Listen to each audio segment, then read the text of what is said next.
இன்றைக்கான தேவனுடைய வார்த்தை வனாந்தரம்.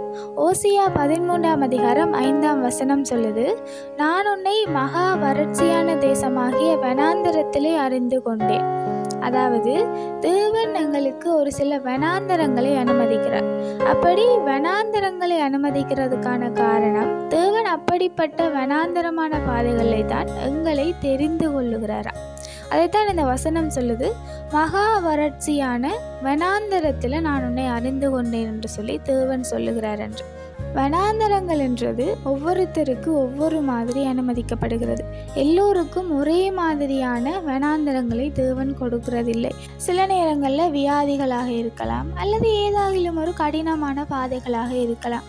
அப்படிப்பட்டதான பாதைகளை, வனாந்தரங்களை தேவன் எங்களுடைய வாழ்க்கையில் அனுமதிக்கும் பொழுது, நாங்கள் அந்த பாதையில் என்ன செய்கிறோம் என்கிறதை குறித்து தான் நாங்கள் உண்மையில் தேவனை எவ்வாறு நேசிக்கிறோம் என்று சொல்லி தேவன் அறிந்து கொள்ளுகிறார். நாங்கள் அப்படியான சந்தர்ப்பங்களில் அவிசுவாசமான வார்த்தைகளை கதைக்காமல், முறுமுறுக்காமல் இருக்க வேணும். தேவன் எங்களிடத்தில் எதிர்பார்க்கிறதெல்லாம் எதுவாக இருந்தாலும் நாங்கள் அவரை உறுதியாக பற்றி கொண்டிருப்பதே மாத்திரம்தான். நாங்கள் எங்களுடைய வாழ்க்கையில் என்ன மாதிரியான வனாந்தரமான பாதைகள் வந்தாலும் கூட நாங்கள் எங்களுடைய வாயினாலே விசுவாசமான அறிக்கைகளை அறிக்கையிடுகிறவர்களாக இருக்க வேண்டும். ஏனென்றால் தேவன் ஒவ்வொரு வனாந்தரமான பாதைகளையும் தான் எங்களை தெரிந்து கொள்ளுகிறார். ஆகையால் வனாந்தரங்களையும் மகிழ்ச்சியாக ஏற்றுக்கொண்டு விசுவாசத்தில் வல்லவர்களாகும்.